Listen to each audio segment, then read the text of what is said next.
ભાવનગર જવાહર મેદાન ખાતે આજથી તારીખ 19 થી 21 ડિસેમ્બર દરમિયાન સશક્ત નારી મેળાનો પ્રારંભ। આ મેળામાં વિવિધ સ્વદેશી ઉત્પાદનો, હસ્તકલા સામગ્રી અને અન્ય ઉત્પાદનોનું પ્રદર્શન અને વેચાણ કરવામાં આવશે। રાજ્ય સરકાર દ્વારા આત્મનિર્ભર ભારત મહિલા નેતૃત્વ વિકાસ અને સ્વદેશી સશક્તિકરણના વિઝનને સાકાર કરવાના હેતુથી સમગ્ર ગુજરાતમાં સશક્ત નારી મેળાનું આયોજન કરવામાં આવ્યું છે। આ પહેલા ભાવનગર જિલ્લા ગ્રામ વિકાસ એજન્સી દ્વારા તારીખ 19 થી 21 ડિસેમ્બર દરમિયાન જવાહર મેદાન ખાતે 3 દિવસ સશક્ત નારી મેળાનું આયોજન કરાયું, જેમાં ભાવનગર જિલ્લાના પ્રભારી મંત્રી તથા કાયદો અને ન્યાયતંત્ર, ઉર્જા અને પેટ્રોકેમિકલ, વૈધાનિક અને સંસદીય બાબતોના રાજ્યમંત્રી શ્રી કૌશિકભાઈ વેકરિયાના વરદ હસ્તે જવાહર મેદાન ખાતે સશક્ત નારી મેળાનું ઉદઘાટન કરવામાં આવ્યું હતું। આ પ્રસંગે કૃષિ મંત્રી શ્રી જીતુભાઈ વાઘાણી ઉપસ્થિત રહ્યા હતા। આ ત્રિદિવસીય સશક્ત નારી મેળામાં 100 સ્ટોલ્સ ઉભા કરવામાં આવ્યા છે। સ્ટોલમાં ક્રાફ્ટ, ચીજ વસ્તુઓ જેવી કે handicraft, jewellery, herbal product, food and toys, dairy product, Ayurvedic પ્રોડક્ટ્સનું સ્વસહાય જૂથની મહિલાઓ અને ઉદ્યોગ સાહસિકો દ્વારા વેચાણ કરવામાં આવશે। આ ઉપરાંત દૂધની product, healthy food, millet, khakhra papad, અથાણા, મસાલા વગેરે પ્રોડક્ટનું પણ વેચાણ કરવામાં આવશે। આમાં મેળામાં જિલ્લાની મહિલા ઉદ્યોગ સાહસિકો દ્વારા તૈયાર કરાયેલ વિવિધ સ્વદેશી ઉત્પાદનો, હસ્તકલા સામગ્રી અને અન્ય ઉત્પાદનોનું પ્રદર્શન તેમજ વેચાણ થશે। અશ્વિન ગોહિલ, ભાવનગર।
હું ડાયરેક્ટર DRDA જયશ્રી ઝરૂ, ભાવનગર।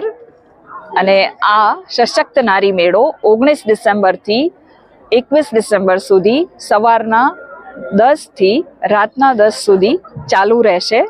આ મેળો GLPCના વડપણ હેઠળ ગોઠવવામાં આવ્યો છે।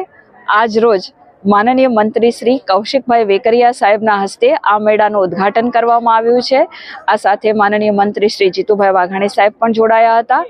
આ મેળામાં જુદા જુદા ભાવનગરના તાલુકાઓની 100 જેટલી બહેનો અને ભાવનગર શહેરમાં પણ ગૃહોદ્યોગ અને સ્વ ઉત્પાદન કરતી બહેનો જોડાઈ છે। આ ઉપરાંત 26 જેટલી બહેનોએ પોતાની ફૂડની વસ્તુઓ મૂકી છે। આ તમામ બહેનોને પોતાની જે ઉત્પાદન છે પોતાના એનું વેચાણ થાય, એમને બહોળો પ્રતિસાદ મળે, એમને આવક મળે, એ માટે ભાવનગરની જનતાને હું અપીલ કરું છું કે આ 3 દિવસ તેઓ સહકુટુંબ આ બહેનોની વસ્તુઓની ખરીદી કરે અને એમના ઘરમાં અજવાળું પાથરે। અહીંયા ડિસ્પ્લેમાં પણ બહેનોએ ભરતકામ, ગૂંથણકામ, માટીકામ, જુદી જુદી એવી વસ્તુઓનું, આપણી પરંપરાગત બાબતોનું ડિસ્પ્લે કર્યું છે। આપ સૌ એને નિહાળવા આવો એવી મારી હૃદયપૂર્વક અપીલ છે।